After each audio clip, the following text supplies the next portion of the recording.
Hello, everyone, and welcome to the latest episode of Power Spike. Digon here alongside Yamada, Yamato, and Nymaera to break down a very light schedule of matches, but a lot of news coming out from multiple different places. The LPL had their finals, and also the scandal that kind of happened but didn't, and just kidding. We'll cover that one.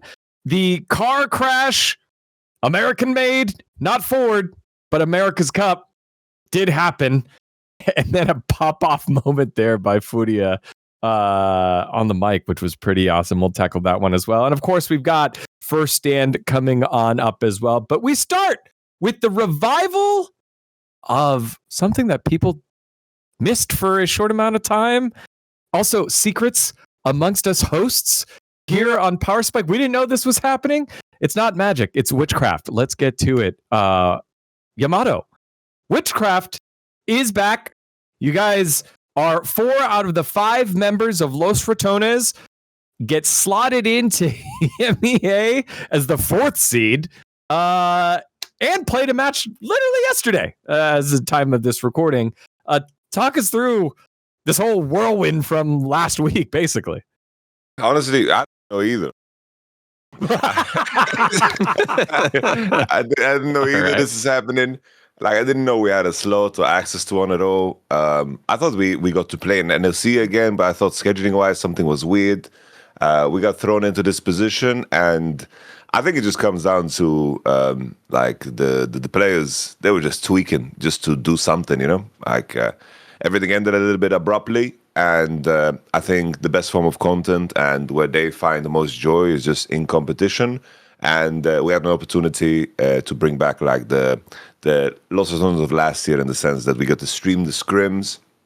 Obviously, it's not Los Ratones, it's Witchcraft. It's kind of like a spin-off, you know. It's like, you know, this is Better Call Saul. That was Breaking Bad, you know, and it's a different spin to it. And we get to play EMEA Masters, which is super cool. I think the format is nice.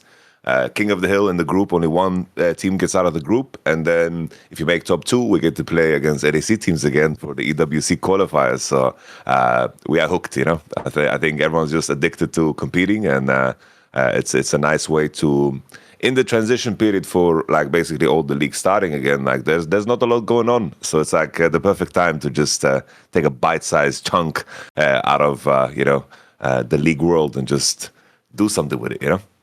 Yeah, this format, 8 groups of 4. It is a double elimination, best of 3s all the way through. And as you said, only one team makes it out of this group stage portion into already slotted into some of the playoffs. It just feels like a pretty, maybe not robust, because it is just 2 best of 3s if you end up losing 2 of these matches, but it gets a pretty wide representation of multiple different teams in multiple different regions. What did you think of this?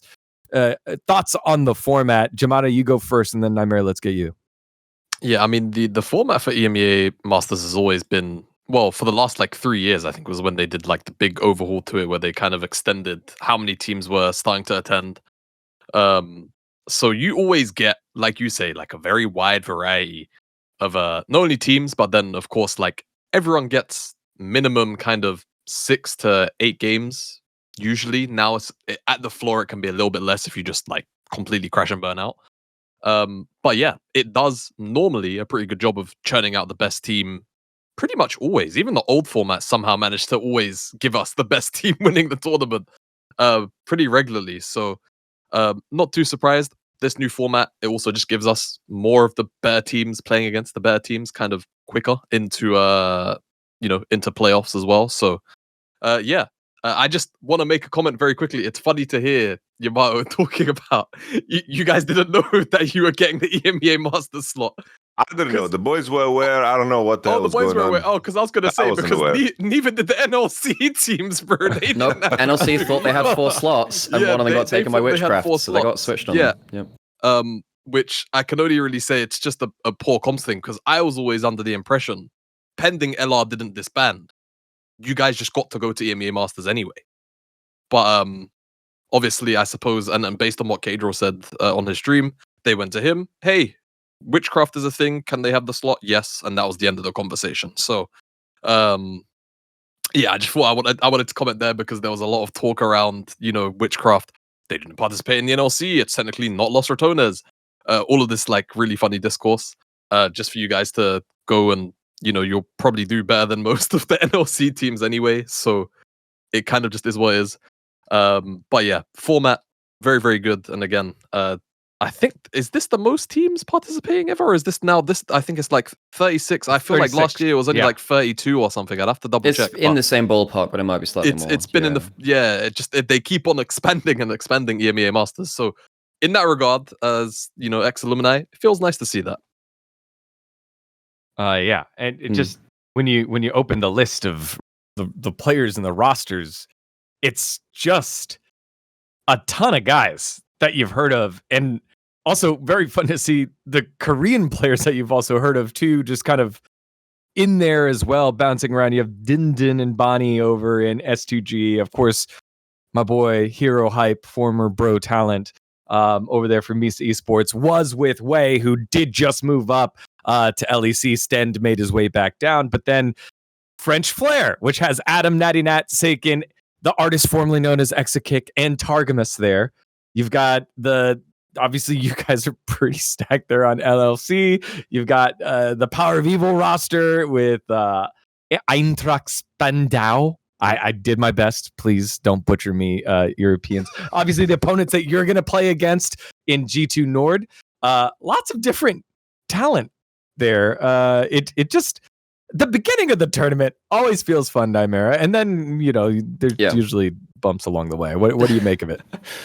So the things which I picked up were mainly mentioned before, in terms of it feels really shit for the NLC teams to be like, just a couple of weeks out being, by the way, you don't have a slot. Well, one of them was. And that's not a fault of Witchcraft, because if they were told that was what was happening, that's what they were told. Realistically, it's on what did the NLC team that missed out get told, and I don't think they had enough information on that. So that's a swing and a miss, because it just feels like... They got 3-0'd anyway, man. I know, but still, I understand it on a pragmatic issue. I understand it on a pragmatic issue, but on a comms issue, it just feels shit, right? 100%, of course. Because at the end of the day, it feels like you're just like stepping on the head of the little guy, which feels not great there. But at the end of the day, it's not Witchcraft's fault. It's a comms issue, like Yamato was saying. The other thing was, isn't it true that Witchcraft and KCB came in as 4th seeds to their groups? Isn't that a thing? Yeah. Why? Slotted 4th for the region. Why is that a thing? By the way, we're just gonna like hyper stack like a couple of groups, right? That's probably a miss as well. I would imagine that was a fail-safe in terms of what happens if they don't sign up for EMEA Masters. What happens if they don't? Because I think that the likelihood was beforehand, okay, with all the comms, LR were likely not going to, obviously, as Yamato was saying, wasn't in the initial plans. You didn't know about that until much later. This is probably a fail-safe to say, okay, if they don't sign up, we can just slot in the next available team down the rung of the list, right? Because you can't exactly put that seed higher in the group if it was, say, NLC 4. You can't really do that. I guess you could bump around some of the other slots, I suppose, but it would feel a bit janky to do so. So that's probably a bit of an oversight, but that probably comes from it being a fail-safe. But yeah, besides that, the scale of the tournament's really cool. I'm sad that there isn't a broadcast as the universe thing, but this is a continued thing where actually, Jamada and I, we met up in person for the first time, pretty much. Probably would have been through EMEA Masters if I had to wager, I guess. It was that or NLC 2022. It would be one or the other. Might have been LC 22, but I actually feel like a pretty like soul deep loss for the EMEA broadcast for that tournament, because that was, we were meeting people like Noah, Archerom, like people about the scene. There were a lot of very good people around that, and it feels like over time the broadcast, once it kind of went out of Riot's hands, it felt like, one, it was a good chunk of cash for casters trying to make it outside of main broadcasts. That's gone, and now obviously with such a huge tournament with such great stuff, imagine if we had that full scale production with things like Witchcraft in it and Lost Returns last year. It would have felt like, that would have been such a cool thing to be a part of, and I think we would have many people, not even if I wasn't involved, it would have been better for the scene, I think, if that was the case. So that's probably that's probably my prevailing thoughts on EMEA Masters before we've seen too many games. Yeah. Thank you for that. One more piece from Witchcraft. It started with 3 minutes and then finished with 8 hours. What happened with the VOD review, Yamato? It felt like Dad wasn't there, and then the kids just couldn't solve it on their own. When you see something like that, just what are your thoughts? Because you obviously weren't there to fix it, couldn't be there to fix it, and you guys 2-0 later on in yesterday's match, this morning's match. What are your thoughts? I'm just a single dad that got 4 of the kids in the divorce. And,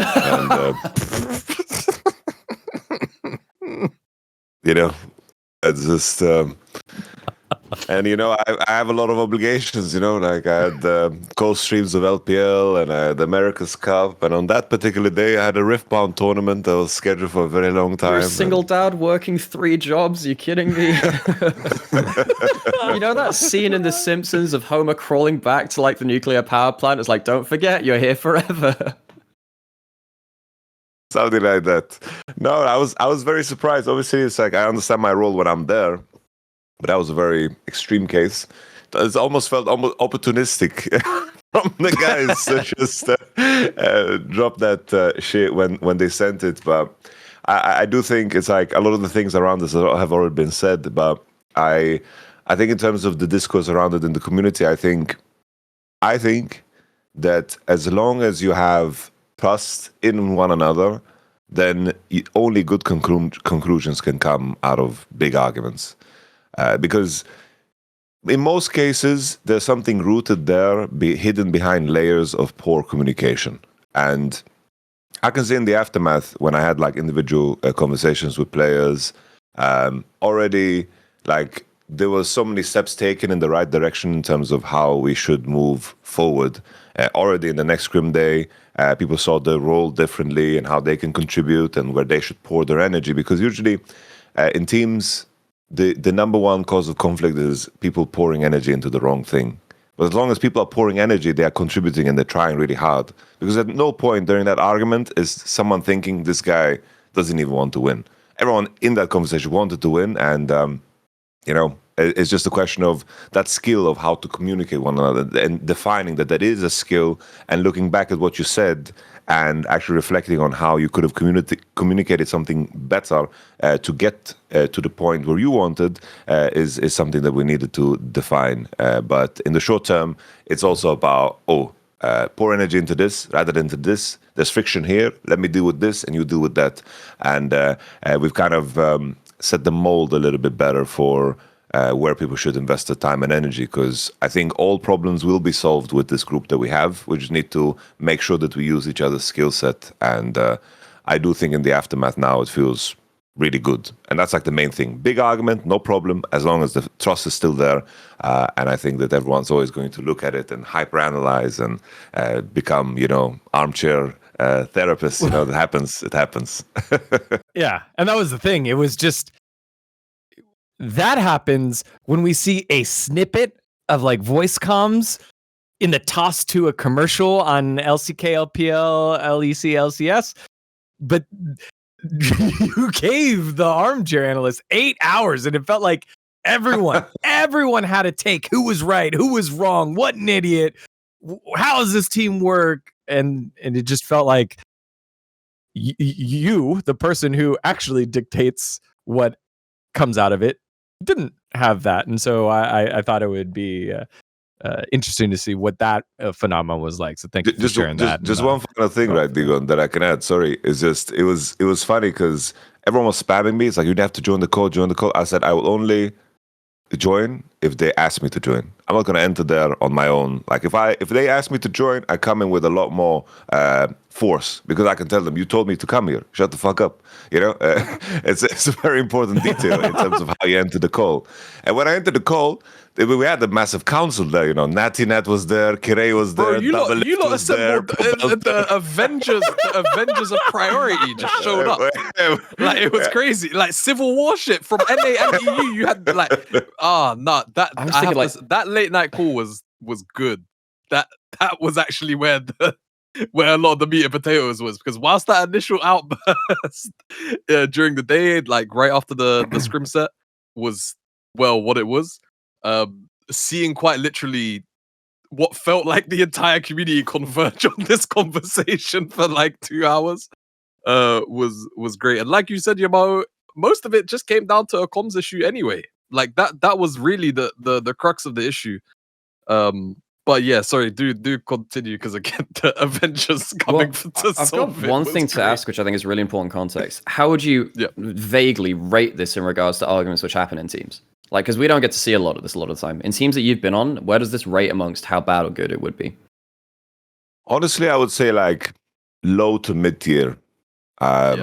Think it's one of those conversations that you just needed to stop way earlier, and it just went on and on for no reason. It was like the scrim is over and no one has a real place to be. So that was like the issue. And then the escalation, the bad part was like when it turned into screaming, and when it becomes like people went in different directions and started talking on their stream about the situation and talk about their teammates. Like that's I think is where I would rate it more of a mid-tier argument, because it goes outside the team. As long as it stays within the group, I think it's better. You know, it's much better. The moment it just, you get that hint of resentment where things could get dangerous. A high-tier argument is when like trust gets broken, and that's the main thing that you want to avoid. And I was thinking it's like when chairs get thrown, because that's happened once or twice in teams I've talked to. Honestly, when chairs are thrown, it's like even with some people, obviously it's a really bad thing, but it's like as long as trust is not broken, like that's the number one thing. Trust needs to, like, the chair may break, but not our trust and our spirit. Yeah, you know, you break a bone and it heals even stronger than before it was broken. Same kind of thing. You can, you know, chair's gonna hang tight, but the trust will be stronger. Jesus, I just want to say that's not always correct. If that set's wrong, the bone is pretty fucked. It's pretty fucked strongly, though. Golden Guardians. Let's move on. Speaking of America, time to go to... Speaking of America, there was a thing that happened where maybe the trust was broken and maybe they needed to have a couple of conversations like Witchcraft had, which was the America's Cup, where the number 2 and 3 teams from America, LCS, went and played America Junior, CB LOL, and then came back calling themselves Brazil Junior, because FURIA took them to the shed, did not lose a single game. They did beat Red Canids, but Cloud9 and Sentinels fall short of their goal, and they got more international experience. They're the ones that had to travel, but it's not the result that we, and I don't think most people expected. So everything's on fire with the America's Cup. Let's get to it.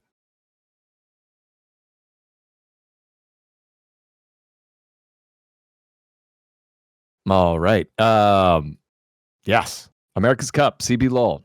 They really looked great. I mean, FURIA, one of the few teams in the world alongside BNK, Gen.G, did not change their roster at all.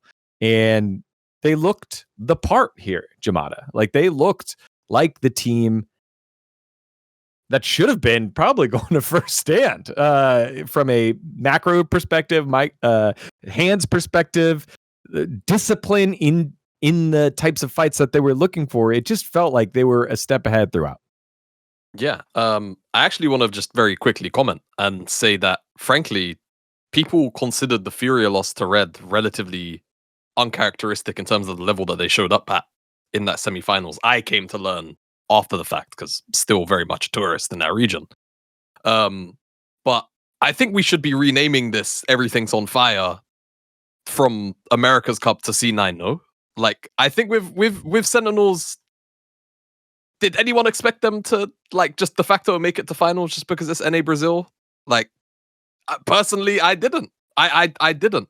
And why is that? Because they're on fire. No, I guess that's true, but like my expectation was not broken on that account, right?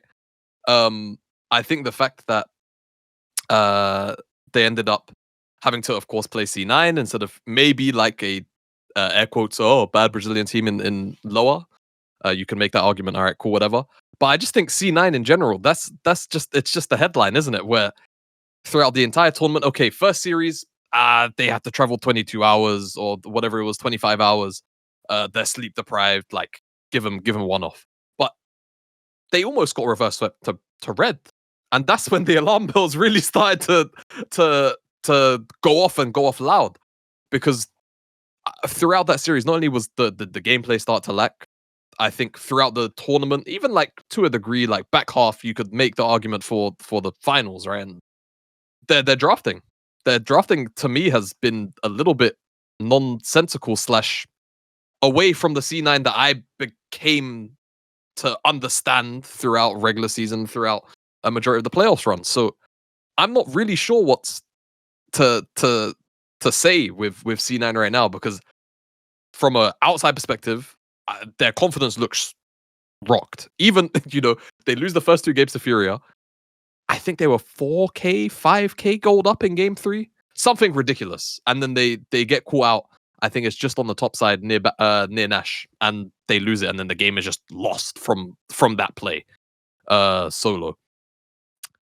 I don't know. I'm concerned. This is the kind of like, it's a good thing there's about 3 weeks worth of break until LCS returns, kind of showing, because they need to do whatever Lion did in the hyperbolic time chamber after regular season coming into playoffs for LCS. They need to go and replicate that, because right now they seem very lost, both I think on the map. This tournament was really telling a lot of the time, which is a big departure again from where they were at just a few weeks ago. And I think especially the draft decisions that they're making, beyond game 1, beyond game 2, I think they were a very rigid draft team that I'm not sure if they're trying to explore things, if they feel like the meta has changed, or what the read is from the guys inside. But I think they need to get that back together. And of course, the individual level, like inside the lane, APA, all of a sudden he's just getting shagged by Touch somehow. Solo, like, I don't know how that's happening, right? Considering what APA was doing to the entirety of the NA pool in the LCS. Thanos just doesn't look like he can pull a lead to, unfortunately, get the rest of the boys over the line, right? We saw that with the Renekton game. Yeah, it's for me, it's C9 just being the big headline here of, wow, like, I didn't expect to be disappointed, but fuck, man, was I like mega extra disappointed by what they ended up showing at the tournament. Yeah, Nymaera. I think that a lot of it comes down to the early game read as well from Blabber, because whenever I looked in and stopped in on C9, it was, oh, they've got Blabber ahead. Oh, Blabber's doing really well. Or Blabber's looking like he's back to his, well, whatever year you consider his prime. You go back to, probably about 5 years ago now. It's around that kind of time span, right? And I feel like it's actually one of the most dangerous things to be ahead in is early game in a tournament.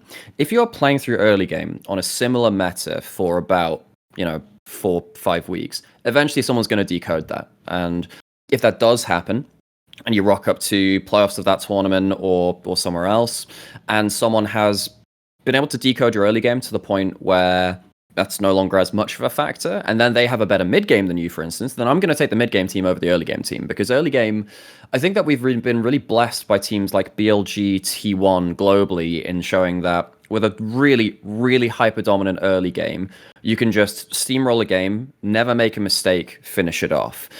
When you do make those mistakes, either in the early game or going into mid game, early game then looks a lot less dominant. I do feel like C9, partly through draft, partly through a bunch of different issues as you are highlighting, hasn't been able to achieve that early game, and then their mid game is just frankly worse. I thought that, in regular season and going into playoffs, C9 were still a very proficient team fighting team, it felt like.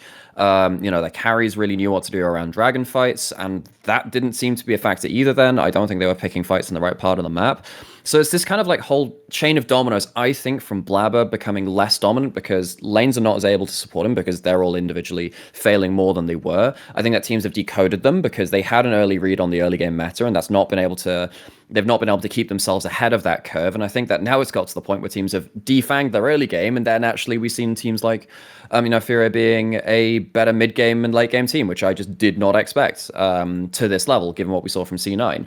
And now I'm at this point where like, well, I'm just going to hit up all my old CBLOL contacts again because goddamn, this region looks really fun, really interesting. And I think probably the biggest thing which came out of this tournament for me was a bunch of people making posts being like, I wish the LCS was like CBLOL, where people were so just violently obsessed with their teams in a great way, just really passionately holding on to them. And I've known this for a while. I know a lot of people who did the CBLOL English kind of fan broadcast. It was the official English broadcast, I think, for 1 year. But people like Rudu, Dia, Trajan, they put a lot of work into that over time. And folks, just honestly get involved with this region. It's so fucking cool. It's the passion there, the pathos, but they're literally just like after a team fight, standing up and just yelling stuff across the stage. I want more of that. It's so cool. That was actually my biggest takeaway from this. I actually don't think it would have mattered what the result was. Even if they just won a single team fight in a game, they would have had that moment for them. I love that for CBLOL. I just didn't want the revisionist history. It's like, oh, the teams aren't even trying. Like, what's even Sentinels? Like, well, they just got back on in. Like, that's not the one that you should be mad at. Go be mad at Dignitas. Go be mad at those orgs. But even then, like, the ones that are trying, don't take away the credit from the ones that were trying. And it is the other thing I want to caveat is this is a FURIA squad that has stuck together, right? Are they the outlier like what we've seen with some of the other squads from LCS, or is this representative of the whole region? We'll find out here as Loud goes to first stand and as time moves on, but it did lead to bigger questions. Yamato, before we start extrapolating, what were your thoughts on this fire here for the LCS teams? I think first things first, for sure. I think to take a different spin on it, I don't understand why Riot didn't schedule it like 1 week later. Why are they not playing it now? Because obviously, I think C9 are ass.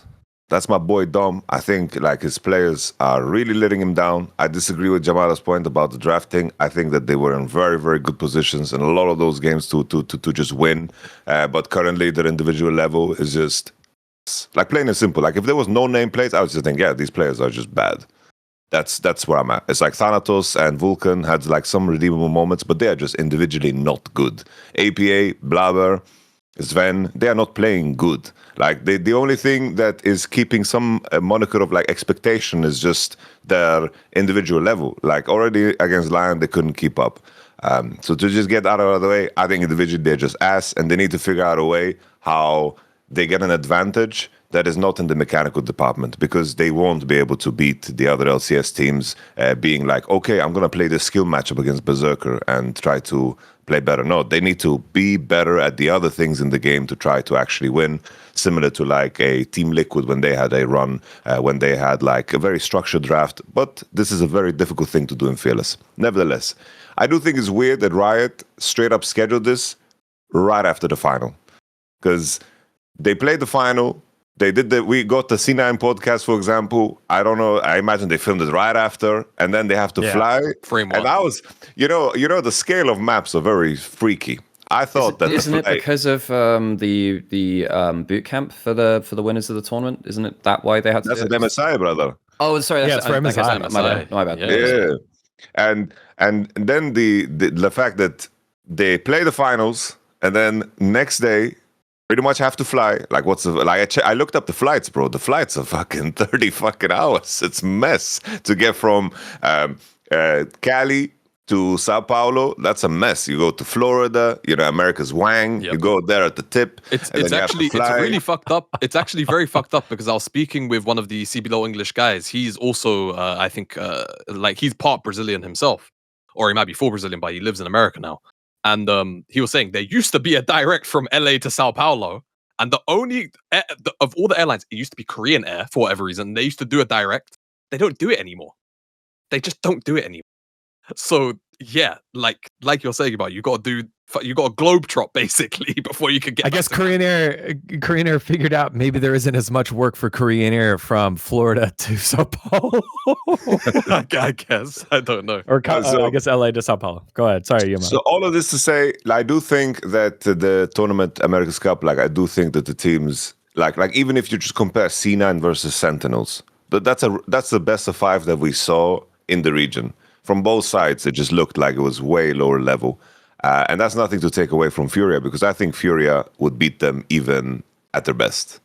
Because I do think FURIA, every time I see them play, which is the one-offs like MSI or this time around, I just don't understand how they are not running the region completely.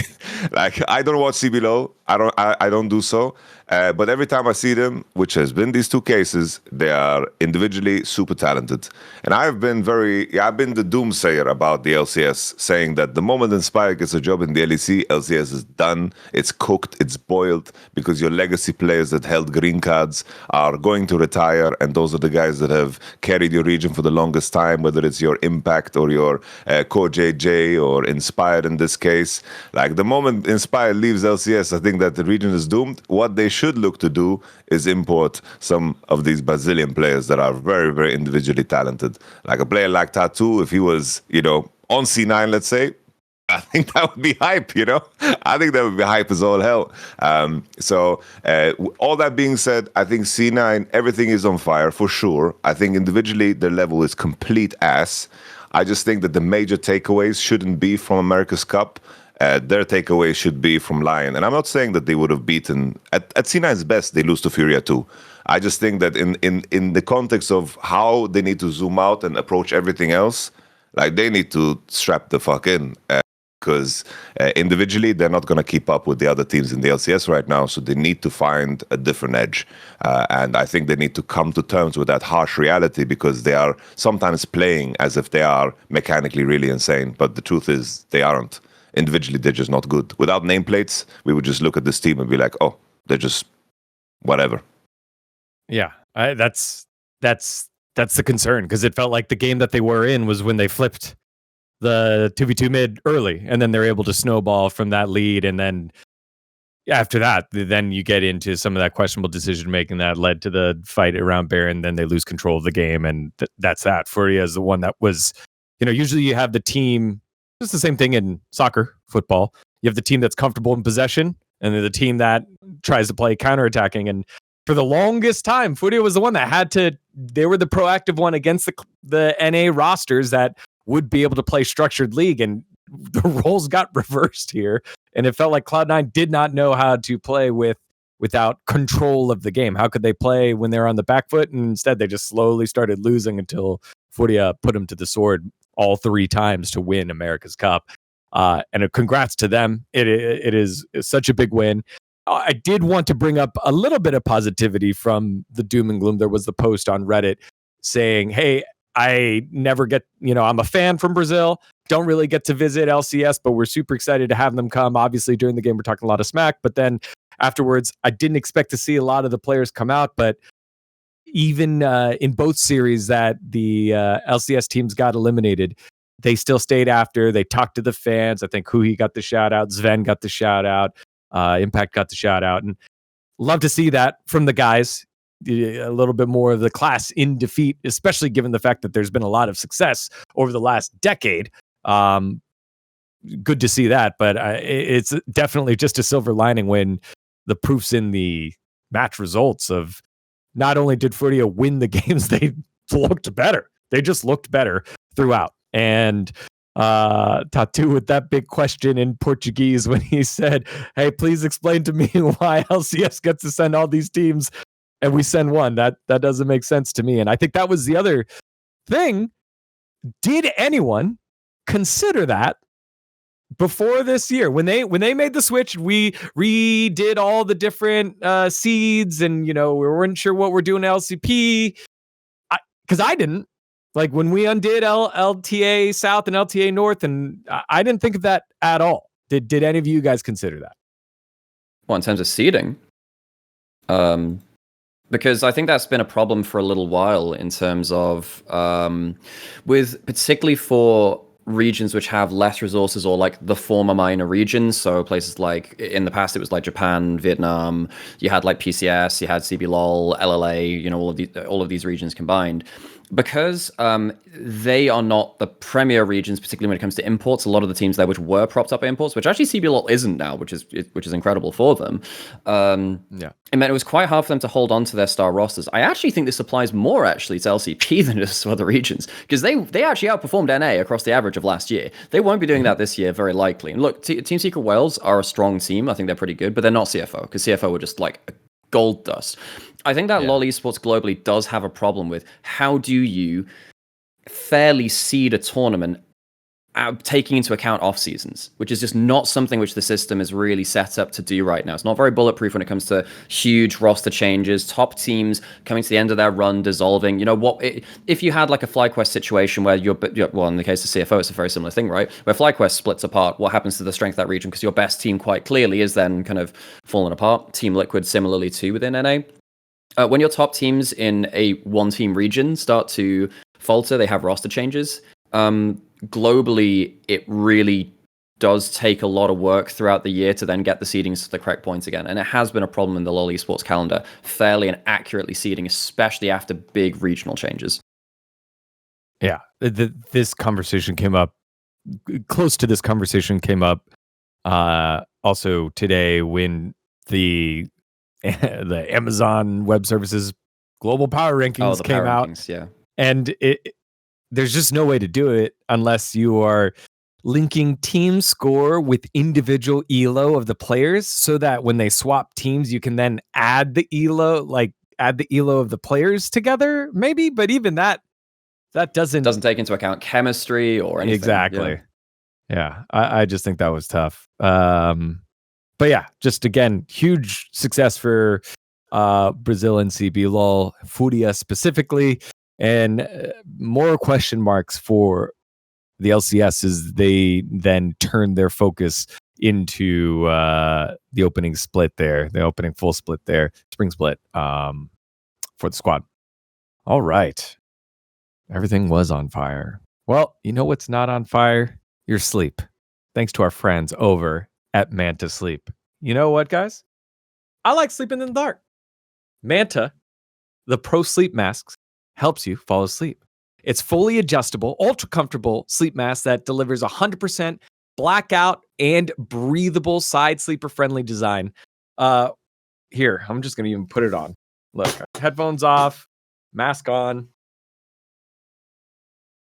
Nice and easy, right? But it doesn't lay just flat here. The cups that are inside of it, look at that. Cups that are inside can be adjusted. There's some Velcro on the front, so you can pop that off, whoop, and then adjust it how it fits your face. So it gives you the coverage that you want without having to get stressed out. If you side sleep and then you move around, whatnot, it'll stay locked on in, fitting within your face. It's 100% blackout, adjustable eye cups, as you just saw, and breathable cooling materials made with ventilation, sweat-resistant fabrics to keep you cool and comfortable all night. It is one of the best things that we've been able to pick up here on Last Free Nation. I use it every night. I have two, one in my place, one in my fiance's place.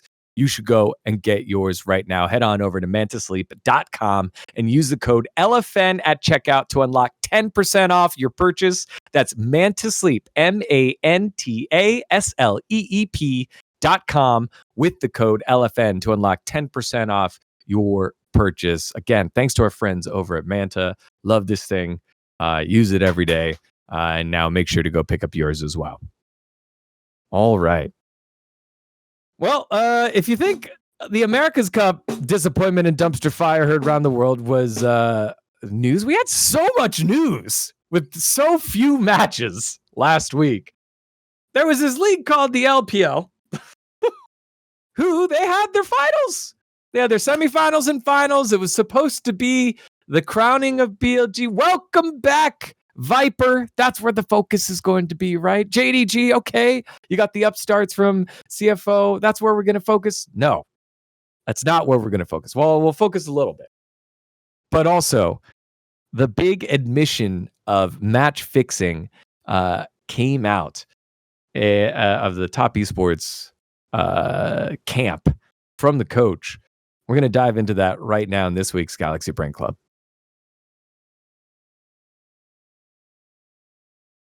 All right. So, Nymaera, perfect week for you to be on to kind of throw me give us a little bit of a highlight. Right. Okay, so right, yeah, go on. Yeah, just let's start with the match fixing, because it's just unfathomable that someone would admit to this. And the way that it was transmitted was like a coach talked about an investigation that was ongoing from his own team, and then the language that he uses, he was so good. He could win if he wanted to or lose if he wanted to. And then it opened up wounds of match fixing in the LPL from years before. Icon, one of the long-standing members over the LPL, had a very long career. Talked about, happened all the time. We know that this happened in the LDL, which is why eventually it dissolved. And there were a bunch of people that got banned. And it just was such a firestorm. And then not even a couple days, the next day, the coach walked back his statement saying, you know what? I got a little carried away. This was a mischaracterization of the situation, and we'll defer to the investigation that is ongoing right now. And it just left a mess. It was just a mess. All right, Nymaera, go. What's this mess? Okay, so what we have in terms of the information was, from translating from people like you on the LPL Twitter kind of sphere, is Jachi and Cream from Top Esports had suspicions, as far as we know, that Nio, their jungler, was fixing matches. And for those of you that are unaware, fixing in League of Legends can come in any kind of form of, first couple of dragons, the first couple of kills in a game, scaling up into actual overall game and series results. So there is a wide array of what can be considered fixing, where it is the overhead term for effectively artificially changing results in a way that wouldn't actually benefit your team. You're actually doing something negative for your team, and you are then getting financial benefit from it somehow, some way. Now, that might be you getting paid by someone, or you placing bets on blah, blah, blah. But on the whole, that's the overhead term. Jachi and Cream had some suspicions. They basically, I believe, went to their team and said, if you don't investigate him, we're going to report this to Tencent. So Chop Chop gets on it. Top Esports then effectively, I believe, held like a photo shoot or something to get the team back together. And in that situation, Nio, according to Coach Poppy, which is where we're getting this information from now, admitted to match fixing. Now, in that stream, he said that every lost game they had in playoffs was something which Nio had influenced.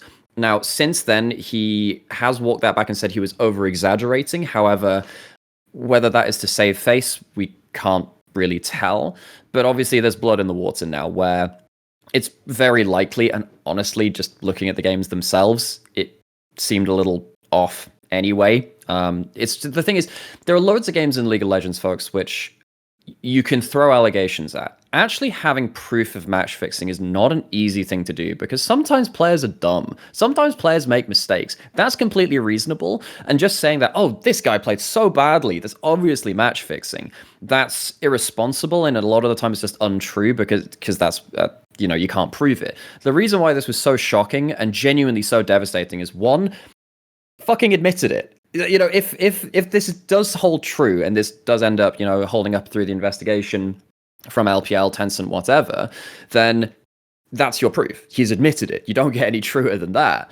And then the second thing is, it happened at such a high level. Now, we've had huge allegations in LDL before, as you were saying, Digon, where the LDL, the development league for the LPL, effectively has shut down now. There hasn't been any games for 2026. There was no broadcast for like a year or so. I think about, almost all of 2025. I'm trying to remember if there was a broadcast for the end of 2024 even. Either way, it's not been a broadcast for a long time, because there's so much betting going on there, and a whole bunch of players were banned.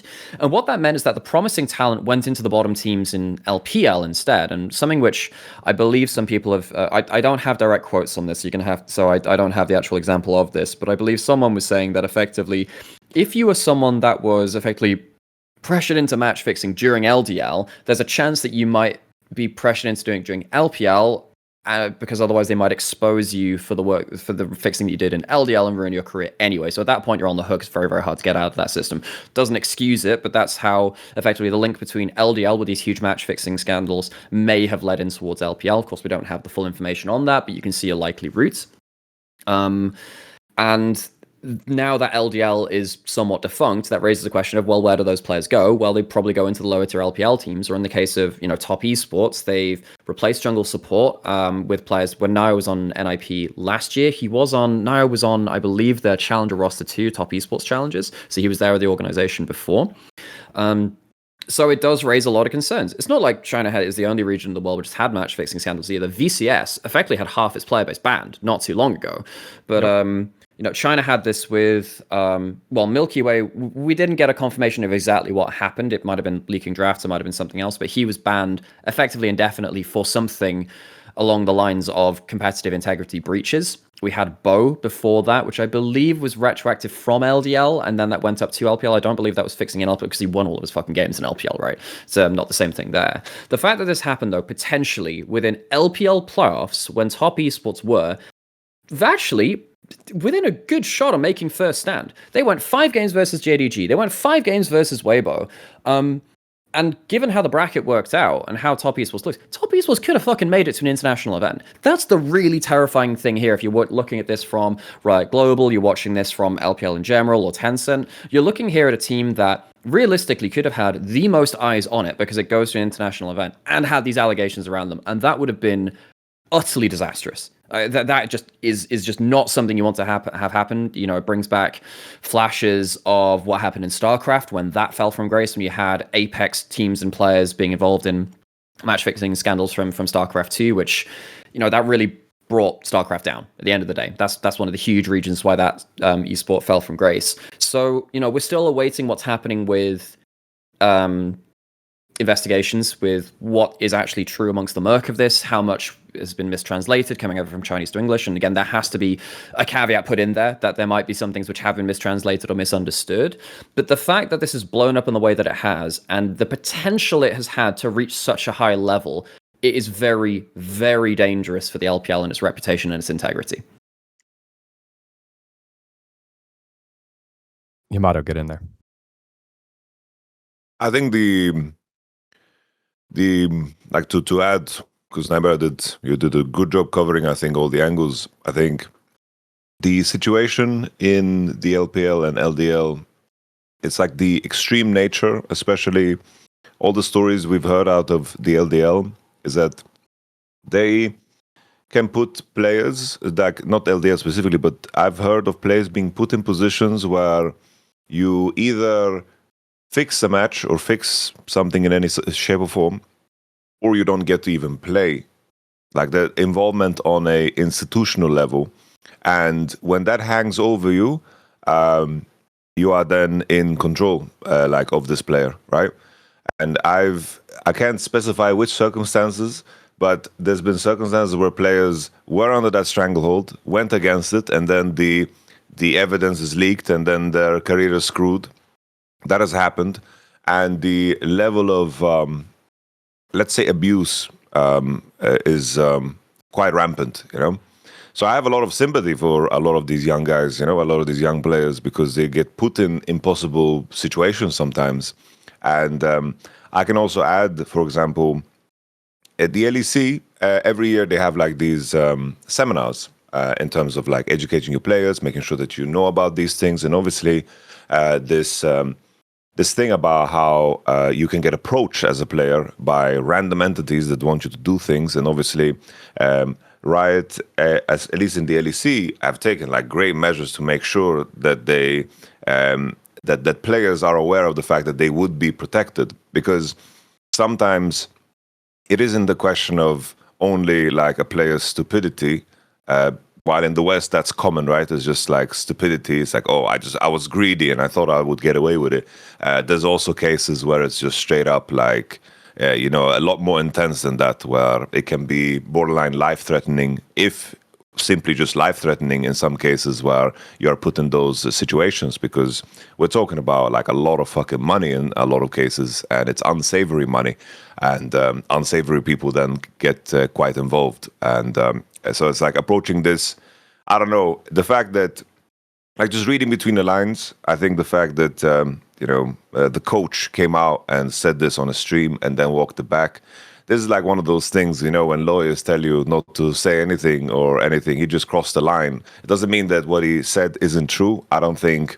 It's like Coach Poppy has been around the block for a very long time. I don't think he would make such a mistake. Like that's just such a mistake that you don't do, where it's unsure and then you just drop that on a stream. Like that's like career damning. Like I don't think he would make a mistake like that. I think it's just, the mistake is more of the investigation is active, and you can't jeopardize it in any shape or form by pushing public opinion to sway then the decision-making process.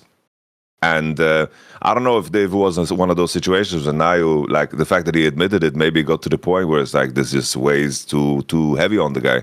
Obviously, I'm reading a lot between the lines here, but I can't help but think and feel the angle. It's like I feel sympathy towards a player like Nayo in this case. It brings me back, because it's tricky now. Now you're going to question every damn result he ever had as a player, whether it was on Rare Atom. This is anal like a Rare Atom classic. Like I think back to some of those games, and I remember he was like a griefer, but it was like, it's fine. I know a lot of griefers, but it just puts everything into question. And it's one of those things, the example, right? It's like when Lance Armstrong got busted for doping, right? And, in that case, the people that reported him were all the other guys that were doping. And the other guys that were doping didn't get any punishment. And obviously, institutionally, like from the competition and the institution that is there, they want to create as much distance as possible from the perpetrator, right? But in reality, all the top 20 guys were all fucking doped up. It's just Lance Armstrong was the best at it, yeah? And he was the one that got the massive punishment, and he, of course, got completely, out of the system. And it's one of those cases where I feel like... in the LPL, LPL need to distance themselves, and they need to create that punishment. And the same thing from top esports side too. They need to create that punishment and create that distance. So in terms of how it plays out, it's very fucking awkward, because now, like, I don't know if you snuck it in intentionally or unintentionally, Nymaera, but when you said can't prove it, the meme with the Sergeant Dokes, Okay, that wasn't intentional, but it's just every time someone like sprints a little bit, it's gonna be can't prove it. Like that shit was already going on before. Now it's like it's very hard to fight that storm, because the reputation of the teams, obviously the player, the team now, and the LPL as a whole, the reputation is like insanely damaged. Can I put one more quick thing in there as well? Because like a lot of people talking about the scale of the money. I remember, so for instance, Troublink made a tweet saying like, well, surely these players make enough money when they're on a top team, because top esports are a top performer. That's not necessarily true for people who are newer Chinese players into the LPL because of salary caps, because of the nature of it. Effectively, if you were Scout or Jackulov or Knight, someone like that, you do get paid very well. If you're someone like Nayo that's come up from bottom because he was in NIP last year and then up to top esports, you're not getting crazy salaries. In fact, there have been some people on top teams before in LPL which don't get paid a crazy amount because of stuff like salary caps and trying to stop things from exploding. So that's one of the other things to take into context here. Yeah. Before we get to, our leading scorer for the Clips, are you still at the Clips? Didn't you get traded? I feel like you got traded. Yeah, I got traded. We're hard to get traded. I don't know. You got traded. I'm pretty sure you... I thought he was calling you a Pusha T because of Clips. Oh, that too. I've been following... No, I know Clips, Virginia Beach. Okay. Where's I going? Okay. One of the podcasts that I follow is the Pablo Torre Finds Out, right? One of the few sports investigative journalists still existing, and he's been following how Kawhi Leonard has been received like all these payments outside of his NBA salary to circumvent the salary cap. Now, and it's become like a federal indictment type issue for the company that was doing that. What the NBA is starting to find is that the government's not going to do anything about it because, it's between the NBA. Those are the NBA rules that circumvent a salary cap. My concern here is that, okay, let's say they dig a little bit, LPL and Riot and Tencent dig a little bit, they find out these things. Is there a world where there's a punishment that can be handed down that by the Chinese government? No, I don't think there is, and it's different than here in Korea, because Korea has KESPA, and KESPA is the governing body of esports within all titles. And so there is at least some help to lead towards exacting a punishment other than banning them. And then they just go to like boosting the account or something. So I just found that kind of fascinating, because it does attack the integrity of the game, not only for the LPL, but across League of Legends. And even if Riot wanted to kind of dig in, what kind of help could they get?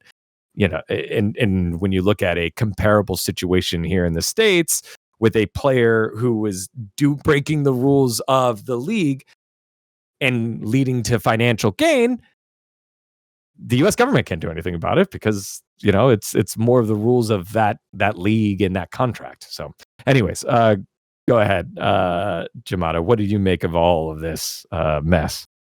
I mean, the boys have covered a lot. I think for me, I mean, I'll crack one joke. I have to. I've got to respect Nio. He set the bar so low that we couldn't tell. In my opinion, like like you know what they said he was match fixing. I just thought he was arse for the longest time anyway. But the Skarner game was like the giveaway. The double spirit message. I actually think it was the AD. Nocturne one for me, where he flew into the enemy team in a winning situation. Could have been that as well. But yeah, like that one. Yeah, that one more than the Skarner, because the Skarner, they zoomed in on the ult, and I was like, the Mundo, you juked. The Mundo juked backwards. The build though versus the build. Like, you can't lie too, players bro. build like ass all the time. I mean, like, it's a solid, Jinx only. It's a solid. Honestly, from Nio, I've got to respect the metagaming. We don't know. I'm just a silly pro player. I don't know what I'm building. But jokes aside, I think the kind of, I don't know, the worrying thing about this is the time that this is happening inside of the LPL's lifespan, right? Not so much that we're 10 years deep or 11 years deep, whatever we are now. More to do with the fact with, there's always this ongoing discourse for the last 2-3 years about maybe 2 years of like the declining interest of League of Legends in China, right? We lost 3 organizations last year. One of the most storied in the league. And then you have a situation like this where Top Esports, traditionally a top end team inside the league, has a player inside the barracks that's match fixing, right? And in this case, they actually look like they were half decently ramping up to potentially, like dark horse make a run to top 2. It's possible, I don't think it was likely, but at the end of the day, the fact that there was a chance, that's the issue. And so I look at this and I think to myself, well, we've already lost 3 teams, right? A scandal like this really opens up that can of worms of looking at, okay, well, if this guy is on Top Esports doing this, what about any of the other new players, that have come up from the LDL from last year, or like as of, the last 18 months, or whatever, who are like scattered across all of these like mid-tier teams? Because we've had a lot of rookies come up from the LDL and from the academies like over the last year and a half. And so that starts to look like a potentially worrying trend if you have to start looking into all of these new players. And if more things come to light, right? Because again, I think the LPL right now is in this very precarious spot where, hell, we crack jokes when we lost our jobs at the end of 2024. We cracked jokes about... Yeah, thanks for reminding me of that. Yeah, no, it's fine. We cracked jokes about, hey, look, if BLG won World's Finals that year, like maybe Riot would have given us an extra year of broadcast. Yes, like, we Faker flash fucking Galio W'd our jobs out of existence, Yamato. Yes, I'm painfully aware of that. It looks pretty cool. Yes, it did. It looked really cool, and it lost me my job. So we make this joke a lot about how Riot Global seemingly did not care too much about the broadcast or like China, League of Legends China, right, to the international broadcast, and to the international audience. And domestically, I'm not saying that China doesn't care about their own product inside of China, but they've downsized once, right? Everyone is experiencing esports winter, right? What's to stop them from doing it again?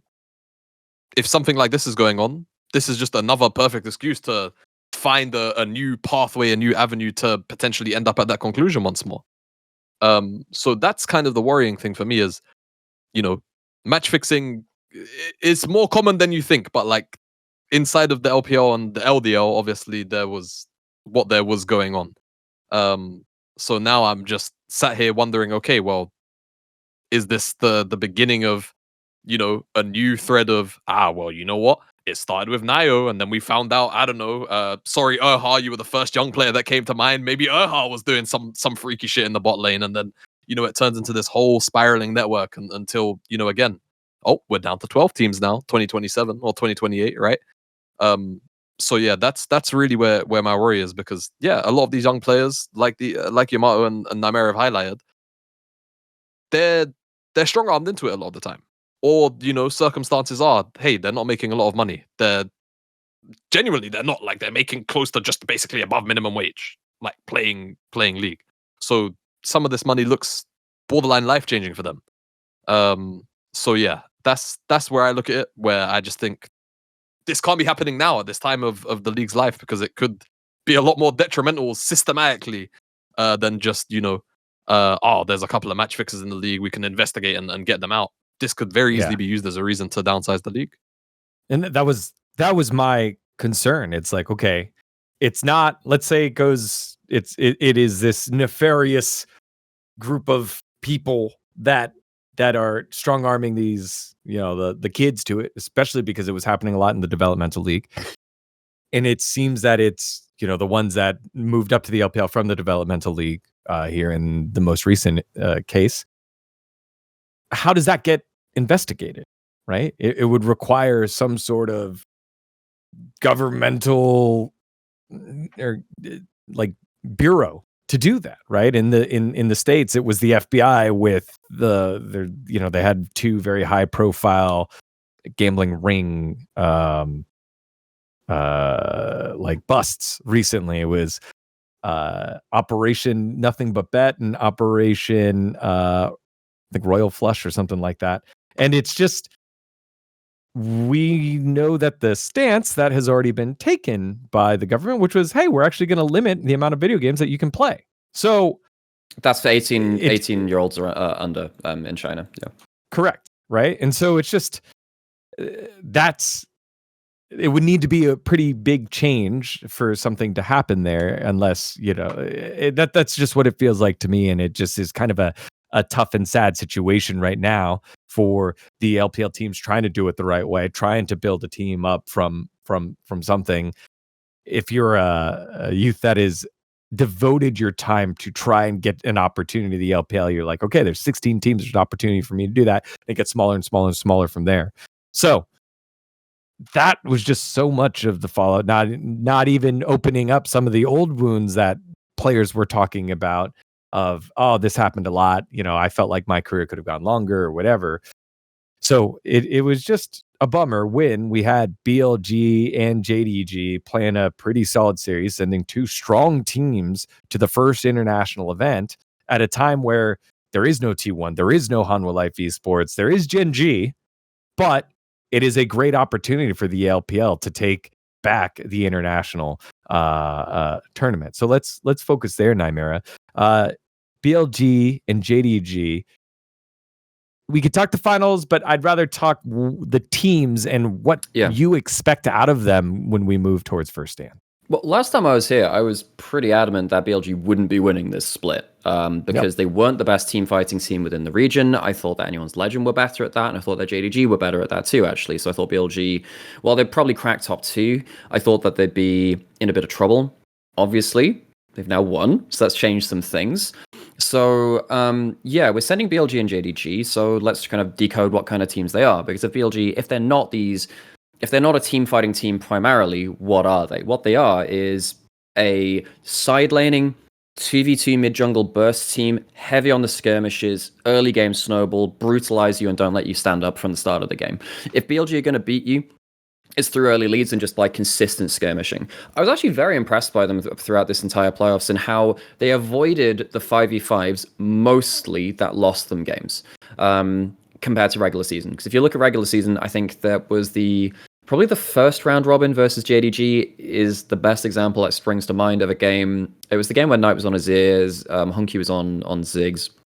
And they went straight into side lanes, did really well, and then they just kind of like brain-offed, went into a 5v5 where even with a huge lead, they didn't win, and they lost that. And that did happen a few times in playoffs versus JDG. I was surprised, actually, that BLG kind of got away with this playoffs a little bit with that in mind, because I just looked at Anyone's Legend and JDG and these teams where I thought, look, if they just draft for scaling front to back, they could just hold on, wait for BLG to make a mistake, and surely that'll just be the end of it, right? And we saw that a couple of times in the first series against JDG. JDG did draft for better 5v5 front to back, and they were rewarded by that because BLG couldn't close the games.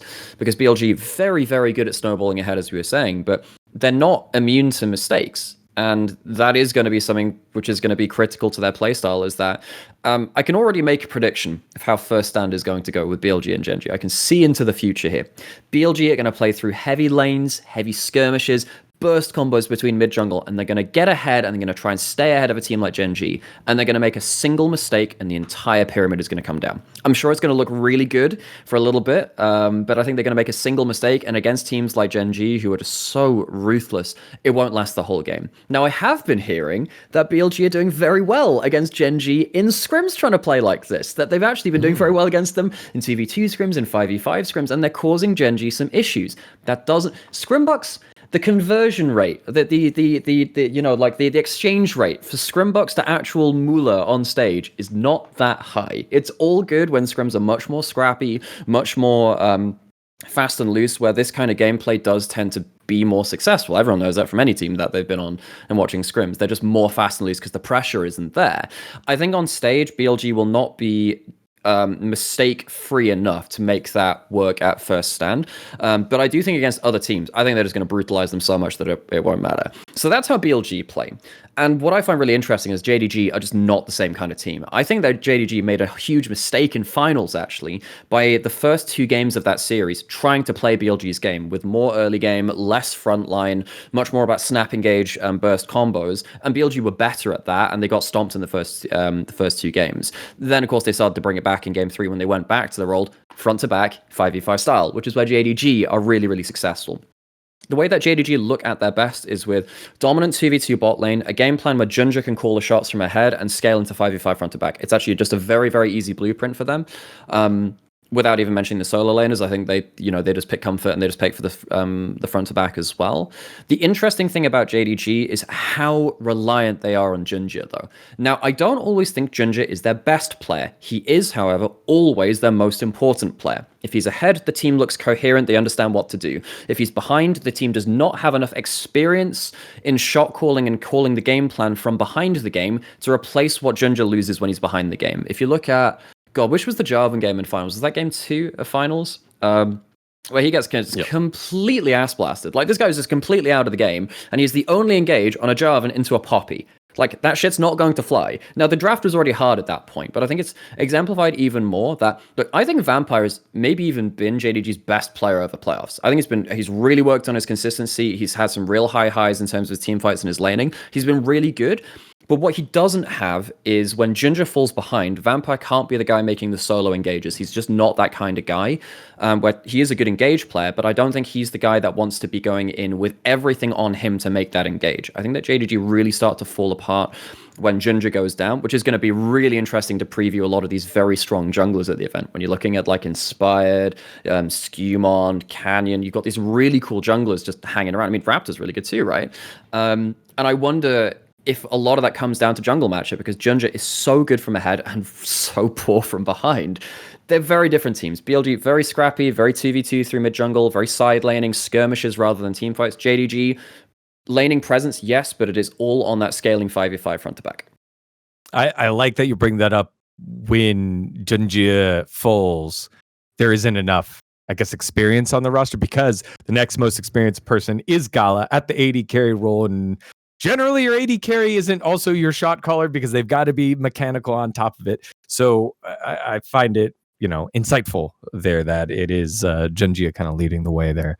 As we get Yamato and Jamada's takes, I think now's also the time that we can move on to keep or kick, right? Because really, when we talk about BLG and BLG and JDG, it's also in the context of Gen.G. That is the test that they are up against. You lose against them, that's the test. You lose against anyone else, kind of a surprise, I would think. So let's move to that. Keep or kick, Gen.G first stand champs, and we'll go through how they stack up against BLG and Gen.G. Let's get into it. Yamato, with the way that we just kind of brought up JDG and BLG, how do you think they stack up against Gen.G? I think Gen.G is just a freak roster. I think Gen.G might just go down as the best roster of all time. I think when people talk about other rosters in like not in our circle here, but in like people are talking about the wrong metrics completely. Like when people talk about Z of GK and they say they won Worlds so many times, yeah, well they stuck together for a very long time, and that's unprecedented and that's very impressive, and their Worlds runs are very impressive. But in terms of overall dominance throughout the year, I think as long as this Gen.G roster stays together, I don't know what can actually break them besides themselves at a World Championship currently. I think that in terms of BLG, probably this is a roster that you assemble that is going to like be able to contest on an individual level, because I do think on their best days they can also claim the position to be the best in their position for each and one of these players, honestly. The issue is, I think that Bilibili can be better in the early game. They can compete in team fights, can compete in lanes, but that's not all. There's so much more to League. Fight selection and how you suck air out of the game, and your awareness of information. The top side of Keen, Chovy, and Canyon, I think to me is the greatest top side of all time, and I think nothing comes close besides maybe peak Damwon, right? With Nuguri, Canyon, and Showmaker, which just has Canyon in it too, right? But just in terms of how they play the map, how they play together, how they just gain gold out of nowhere. I always make the meme because like Chovy has minions in his pockets, and like when nobody sees, he's just fucking, when he's walking to lane, he's just eating minions, and it's like suddenly he's 40 CS up. I think their control of the game is so damn impressive, and this is a Gen.G that is really damn resilient too. I understand that everyone's going to look at that World Championship series against KT and take something away from them, but they went to many Game 5s against T1 at MSI. They played very tough series many times, and they reverse swept Hanwha Life when Hanwha Life was at their best in that year, in my opinion. This is a very, very resilient team that has a lot of depth when it comes to just going into. That's what just makes them so complete and dangerous. I think you cannot ask for more in Fearless. While Bilibili, this is a team that can trip over themselves. Like the Alistar draft they did against JDG, they got into Kog'Maw Lulu, they got Tabe. Tabelt just came in, like it has defensive capabilities and offensive capabilities, Tabelt. And he just got the Kog'Maw Lulu into the Alistar, and the draft was very hard to play. That is the type of shit Bilibili pull. They are very, very strong individual players, and Daney is a bit of a wizard himself. But in terms of the consistency of how to make the collective better, that's where Bilibili always lose me. I think individually they're insane. Why am I baby in the corner on this scene? Why am I just baby in the corner? Like, what have you done to me? Sorry, keep going. So it's just Bilibili. I think, like, as a team, there's like what they do as a team is random. As individuals, they are really, really insane, and they can be very, very sharp. I think that what they did in the ramp up, I think the big bait for what LPL was, because people question these guys for, like I thought they would win eventually, right? I called that out. The regular season of LPL was low-key kind of useless. Like, let's be honest. It was like the LPL regular season was pointless. You have the teams come into playoffs. The seeding didn't matter. In the past, LPL seeding was important.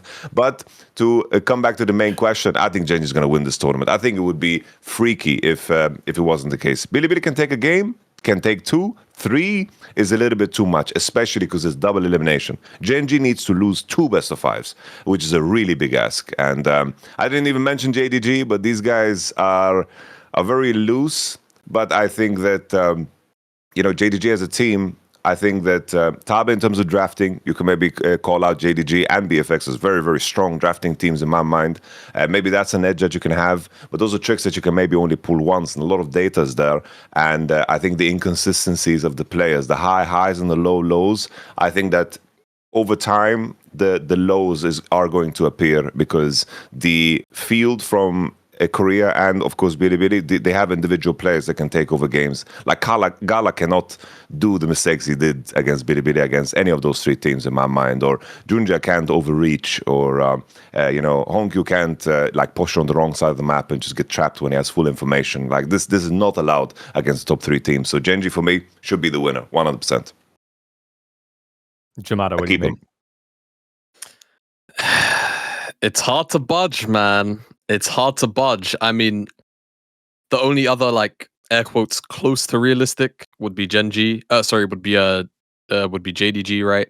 And I just think the bottom line is player to player, they're just a bit too outclassed, aren't they? Like I do, and I've said it since the beginning of the year. I've got a lot of respect for Tabe, what he does to projects, right? I think getting this JDG team into top 2 is actually, I think it's another sign of his magic. To a degree, you can talk about AL's general kind of dip, whatever you want to do, however you want to spin narratives around it and the circumstances, you can.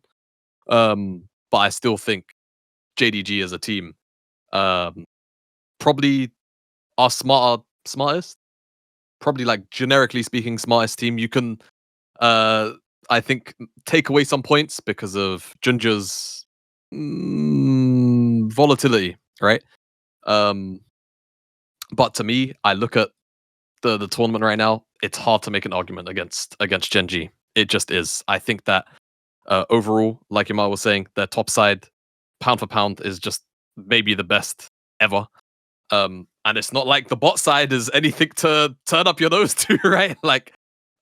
Ruler is Ruler, and Dura has continued to. I made jokes last year. How you have a bad game, you look to your right. It's some of the best players of all time. How do you mentally ever recover? The answer is you just level up. You just continue to improve, and you look like one of the best supports in Korea now. So, I can't really see many viable avenues that Gen.G lose outside of they somehow do the world's thing at first stand, and Chovy walks into a Caitlyn trap for no good reason. Canyon has a stinker. I think maybe if that's the angle, the only angle I could see is Canyon has a genuinely horrible dip off in performance. I have a I have a suggestion. What if it comes around to Annie meta? Chovy is not the world's best Annie. What if it goes back to MSI 23? It's much more about burst combos, much less about the scaling. What happens actually if Chovy's champion pool isn't like that anymore? We're just not there though, are we? Not right now. But what happens if we have teams that can flip a series into that meta? Then it gets really interesting, I think. Maybe, but I think it's just such a big stretch for me to see right now. The best things in the meta are just predominantly front to back, and I think if you're asking, just historically, if you're asking between a Chinese team and a Korean team, guys, be disciplined. I know where my eggs are going, right? I know where my eggs are going. Outside of EDG 21, JDG 23, you just don't get that big D word from the Chinese teams often enough. And I think for Bilibili, that'll be their biggest, that'll be their biggest issue. I think for JDG, actually, I don't think discipline will be too much of an issue outside of the jungle role. But again, Junji is the guy that has to push the game forwards for JDG, right? That's just how that team is set up. So if it's not him, it's kind of no one. I'm keeping Gen.G. I just can't find reasonable arguments for them to not just run this tournament in the form that they're in and just the player level that they have right now. Yeah, I think,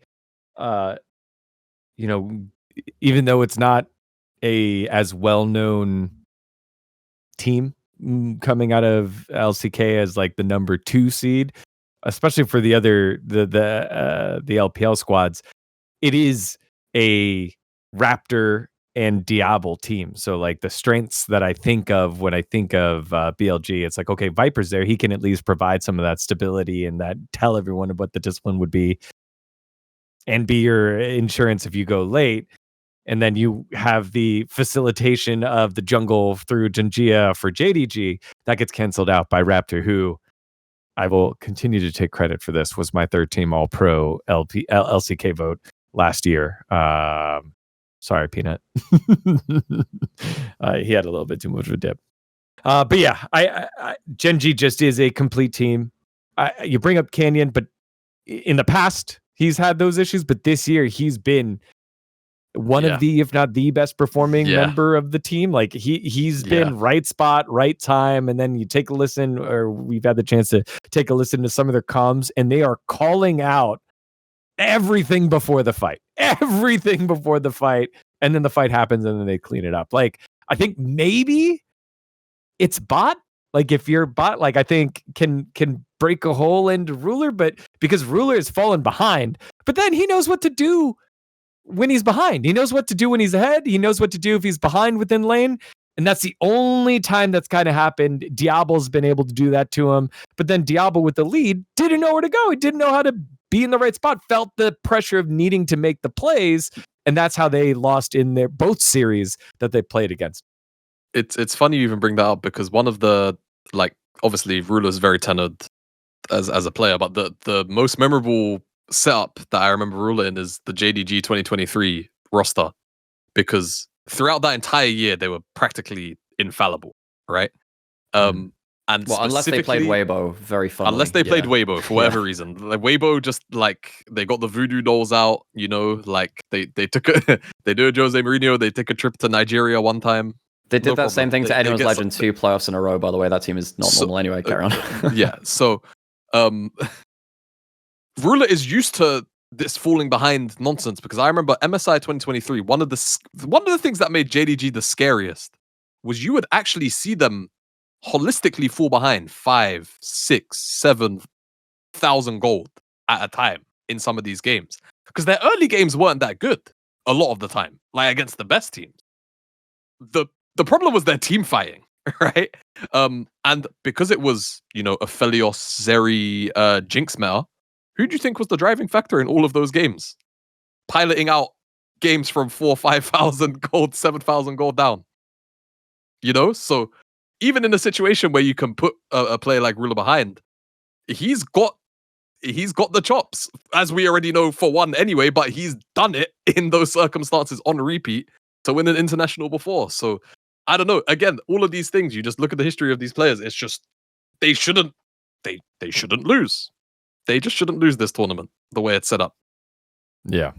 I think that's the conclusion that we come to. Nymaera, I started with you talking about LPL into this segment, but is this just, you got to keep Gen.G here?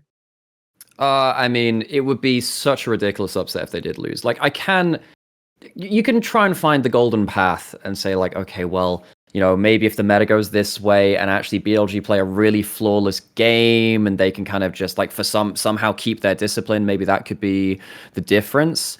That's still a low percentage, right? We're doing all of this mental gymnastics to find out a way that they could lose, and that will not be a likelihood. Gen.G should be absolutely favorites, and if they lose, I will be shocked. 63% likelihood that Gen.G will win, according to Polymarket, Futures Prediction Market. That's the whole reason why you do it. It is the, likely outcome here. 16% for BLG, 9% for BNK, and 7% for JDG. I would probably have those flipped because Vikla sometimes just forgets how to play League of Legends. But a very likely outcome for Gen.G here. They will be the favorites moving on in to first stand. Now, finally, our last segment that we'll dive into, it is the first matches for all the teams. High key, low key, no key, as the matches are out. And it seems pretty, I would say, seeded. Yeah, like you've got favorites against not favorites. So high key, low key, no key on the upsets. BLG versus BNK FURIA, G2 versus Team Secret Wales, Gen.G versus JDG, And then Lion versus Loud. Maybe that's where it is if America's Cup has taught us a thing or two. Let's get into it. This week's high key, low key, no key.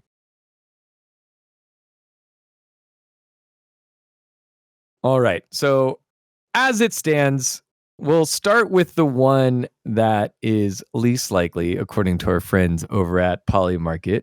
It is G2 versus Team Secret Wales. It is an 83% chance that G2 will come out victorious here against Team Secret Wales. Nymaera, you brought up Team Secret Wales, nothing to sniff at, but definitely not the same as CFO. What should people expect from this team if they are to make an upset against G2?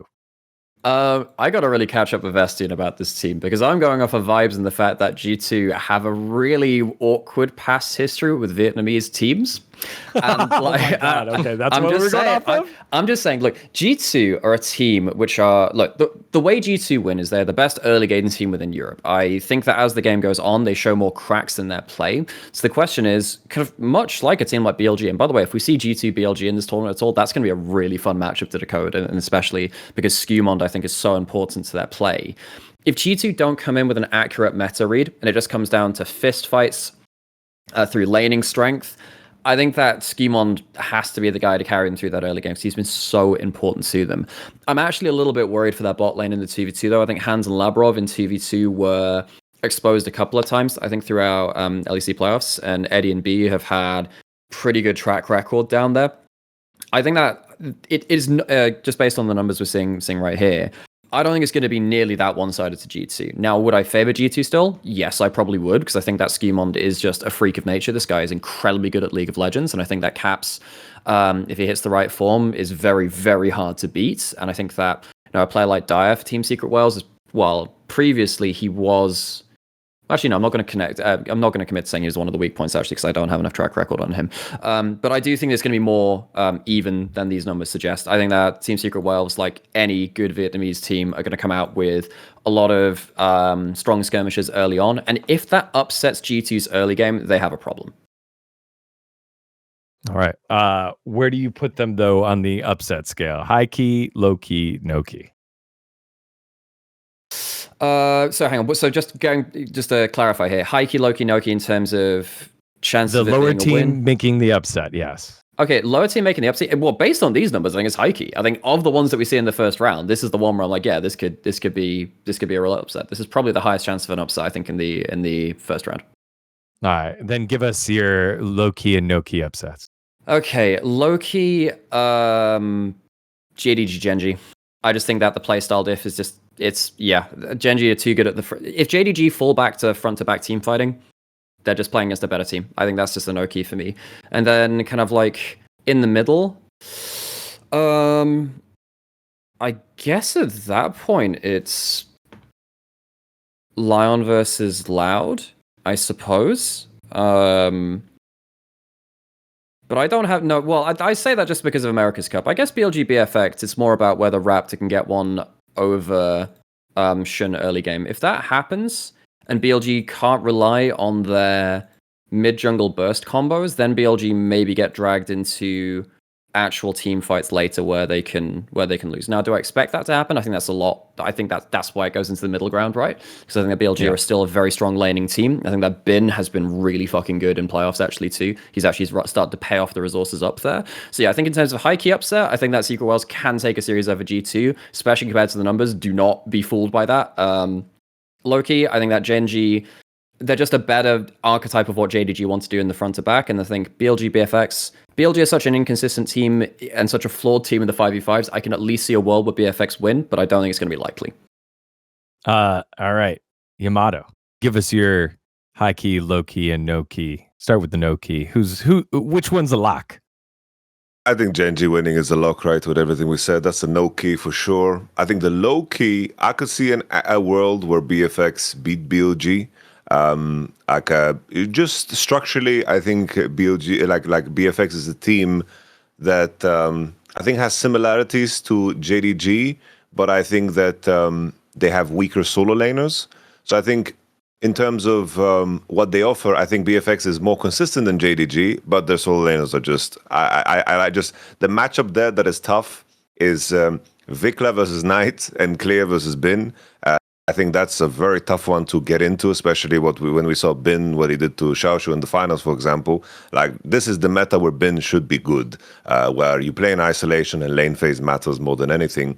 But I think that BFX as a team, in terms of how they connect with jungle, how they activate Raptor, and how they understand how to draft around their strengths, I do think that's something that can catch Bilibili off guard.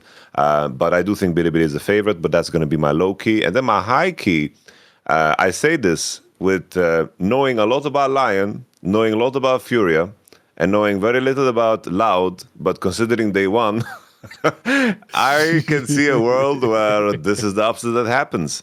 I think that Lion as a team, I think that, once again, I repeat, fair play to Inspire, bro. Damn, that's some GOAT shit right there. You managed to get it done. He keeps getting it done. Fair play to you guys. You might be the most valuable player in the fucking tournament if we think about Honestly. what you managed to do.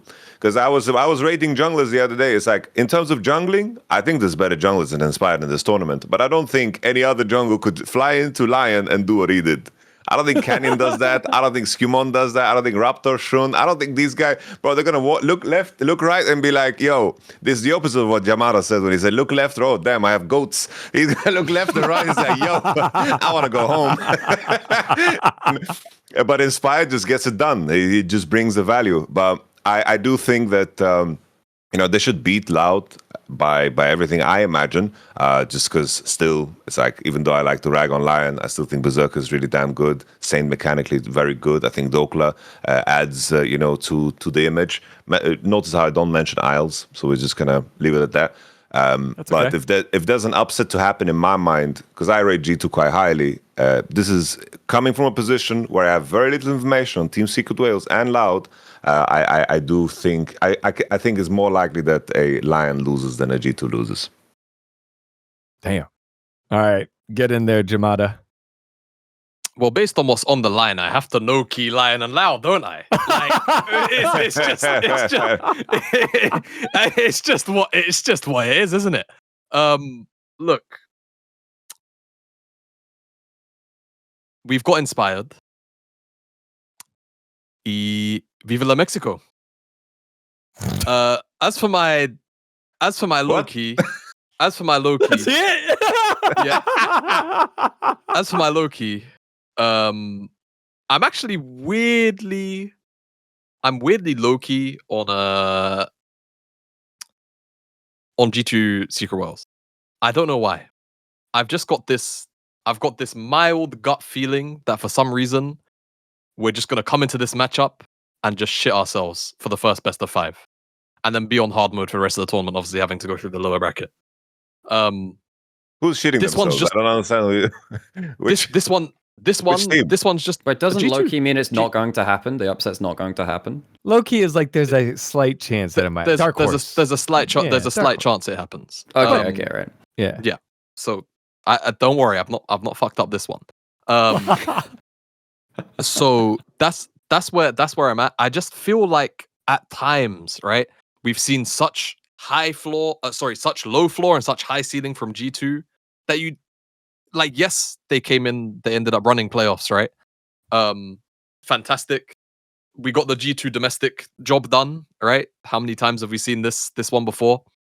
I just get weird vibes off of this tournament for them, that it's gonna be worse than expectation. And this would be like the bad start to that, tournament run for them. And then my high key upset is just simply it's BFX BLG.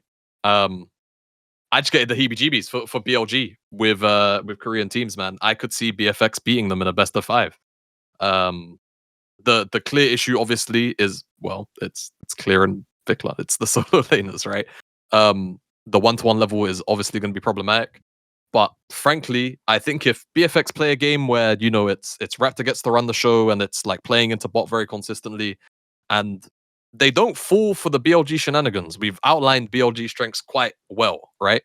They like to avoid 5v5s where possible, and they like to take small skirmishes on the map and push the leads that way. I think if BFX do their prep and they just take life out of the game and slow the game down in situations where BLG are trying to like progress the game very, very quickly. I think BLG can get lost on the map at times, right?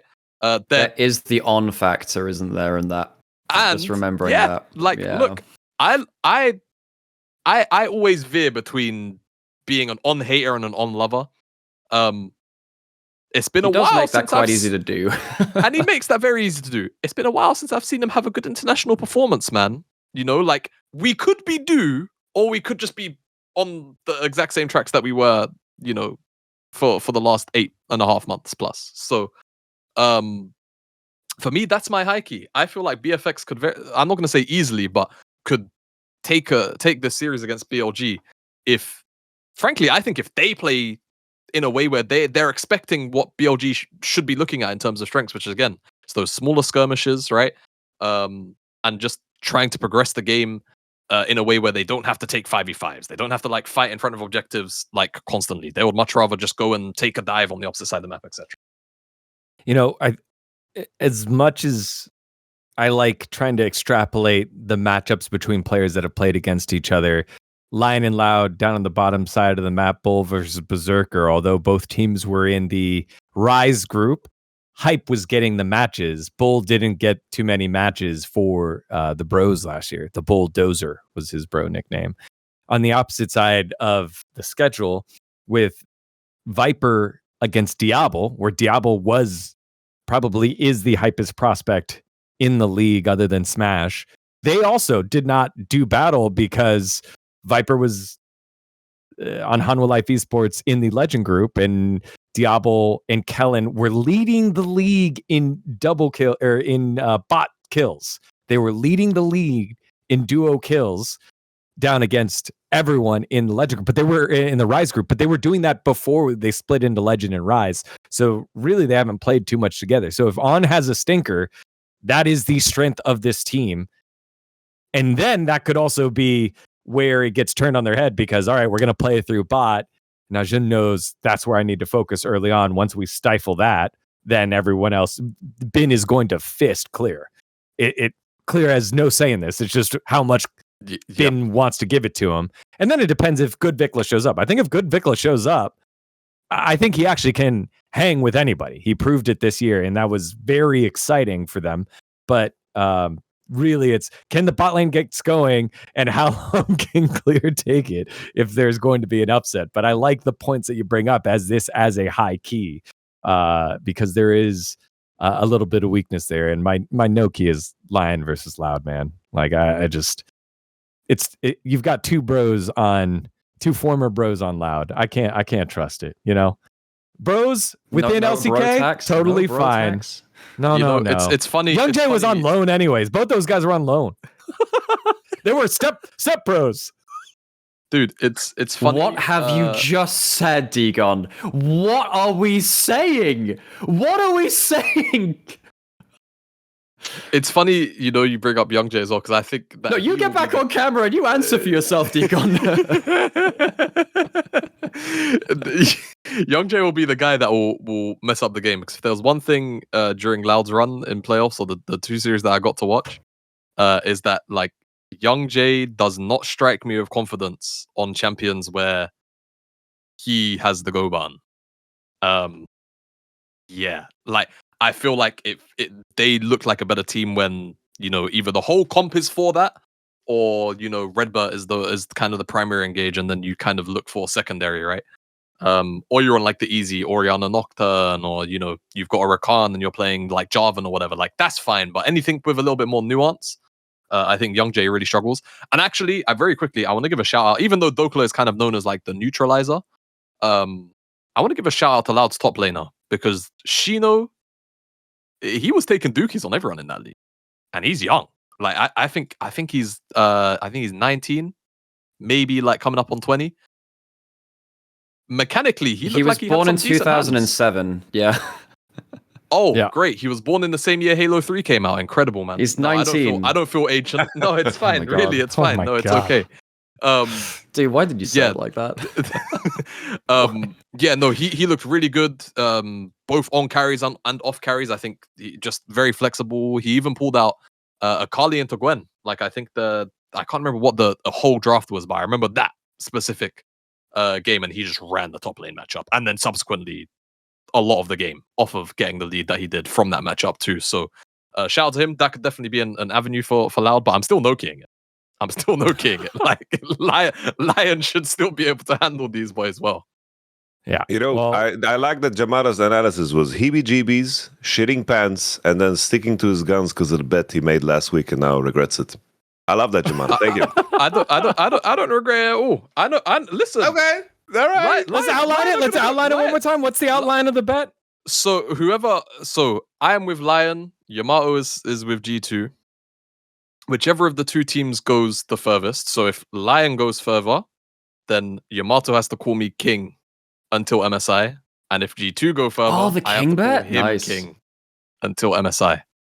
I have to say though, low-key, the groups and the format is kind of ass for our bet because most likely they're both gonna lose against JGG. Dude, I can't believe you've just revived the old Lord bets from Summoning Insight. That's one of the classics, man. That's what's up, man. Gotta roll out the classics now. Exactly. We'll keep an eye on that again. All the first stand action will be coming at you very soon. I'm looking up the date right now. March 16th? 20th. Monday? Is it Monday? 16th, yeah. Yeah, sorry, Monday. 16th. Yeah. So it starts on Monday. This episode will be released a little bit later. So if those of you watching live, thank you for joining us live for the action. If you haven't already, like and subscribe. Nymaera, thank you so much for joining us this week on the show. Again, just with so much of the LPL kind of stuff just happening, having you as a encyclopedia of cultural knowledge was very, very awesome. So appreciate it. Where are people going to catch you this week? So I'm going to be streaming. Fingers crossed for first stream, co-stream. It's co-streaming rights as well, so might be doing that as well when the event starts. And actually, Yamato and I just recorded on Last Free Nation Gaming as well a review of Resident Evil Requiem. So we're branching out into some more overall gaming content as well. It's been really fun doing that, kind of stepping outside of the esports world for a bit. But for anything more like that, keep an eye on the socials. That one is called Post Game Clarity. Don't question the name. It's funny as hell. You'll find more from me on my socials and on my Discord. Sweet. Yamato, when's your next match and where are people going to be catching you as well with your streaming schedule? We have here tomorrow big at 8 o'clock versus G2 Nord. Witchcraft, baby. And then, I cover all the leagues as per usual. But tomorrow, Witchcraft versus G2 Nord is going to be a banger match, G2 Nord. We're going to raise our fists. We're going to not take them lightly. We're going to go for the knockout, of course. So we are probably going to face them twice in the group because of how it's structured. We need to win 3 best of 3s to make it all the way. But it's going to be the first round, so I'm excited for it. Tomorrow at 8 o'clock with rolling schedules, so it could be earlier. All Central right. European time. And then Yamato. Just the personal channels for me at the moment. We're on a nice little chill vibe. Like Nymaera said, we was on the post game clarity. Hey! There's a little hesitation there. Where honestly, all I learned throughout the entirety of that podcast is Monty really is unk. He just can't. He doesn't know how to have fun. These puzzles are too easy. What is a horror game? Why do people enjoy this? Yeah. So when that drops, be sure to check that out because honestly, it's just funny. Just even if it's not typically your cup of tea. Just simply for Monty's reluctance to suspend his disbelief, I think is worth tuning into. Oh shit! Again, the stuff that we're adding here in Last Free Nation, a lot of fun, and we have even more kind of features rolling out in the near future that just hit the Discord, I think, right before we went live. So it'll be coming out very, very soon for you all. On behalf of everyone, thank you so much for watching. I will just be here doing Power Spike because there is no LCK. Yeah. Until it starts up That later on. sounded so all right, everyone. sad, Degon. That sounded That's so okay. sad. A break is nice. A break is nice. All right, everyone. We will see you as we cover First Stand and keep an eye out for Yamato's Witchcraft. Good luck, Yamato. See ya.